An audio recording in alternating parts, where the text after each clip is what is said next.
Assalamu alaikum, I'm Aisha and you're watching Samaa News. Here are today's headlines.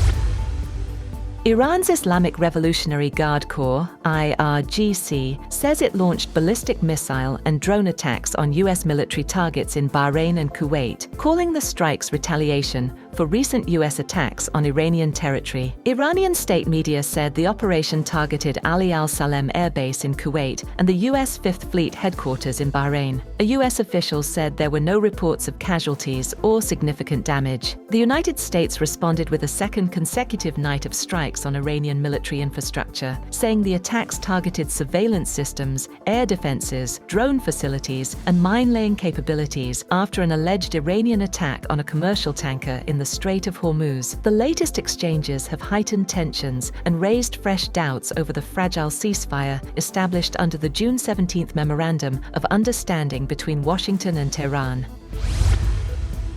U.S. President Donald Trump says that American forces struck Iranian missile and drone storage sites, along with coastal radar facilities, accusing Tehran of repeatedly violating the ceasefire agreement. In a post on Truth Social, Trump warned the United States could be forced to militarily complete the job if Iran continues its actions, adding that the Islamic Republic will no longer exist if further military intervention becomes necessary.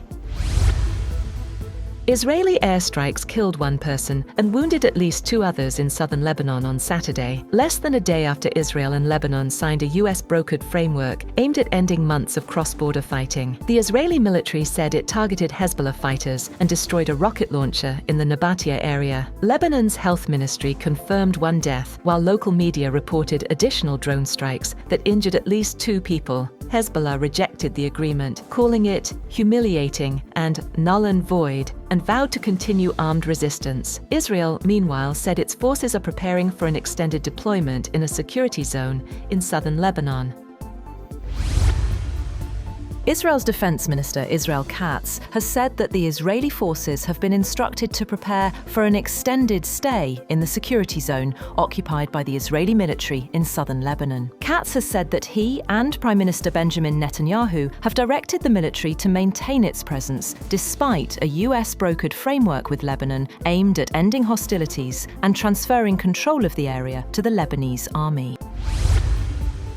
The death toll from twin earthquakes that struck Venezuela's northern coast has risen to 1,430, with more than 51,000 people still missing as rescue teams race to find survivors. Authorities have restricted access to the disaster zone in La Guaira, saying traffic was hampering emergency operations. More than 3,300 people have been injured, while only 243 survivors have been pulled from the rubble so far. The UN estimates the quakes caused up to $8.7 billion in damage and could affect nearly 6.8 million people. Rescue officials warn hopes of finding more survivors are fading as the critical 72-hour window comes to an end.